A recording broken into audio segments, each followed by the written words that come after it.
নমস্কার, আপনাদের সবাইকে স্বাগত। ভারতীয় সেনা সীমান্তে সবসময় প্রস্তুত, ভারত ও ভারতীয়দের রক্ষার জন্য।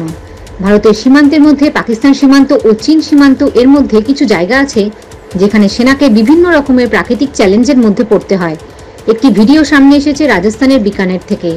সেখানে দেখা যাচ্ছে বালির উপর ভারতীয় সেনা পাঁপড় রোস্টিং করছে। আসলে ভারতীয় সেনা বোঝাতে চাইছে ওই এলাকার তাপমাত্রা কত বেশি। ওই এলাকায় এখন তাপমাত্রা 47-48 ডিগ্রির মধ্যে। তাহলে বুঝতেই পারছেন ভারতীয় সেনা যে কোনো পরিস্থিতির মধ্যে তাদের কর্তব্য পালন করতে পিছু পা হয় না। আমরা গত বছর রাজস্থান ঘুরতে গিয়েছিলাম, যদিও সেই সময়টা ছিল অক্টোবর মাস। বিকানেরের এক রাত্রেই আমরা ছিলাম।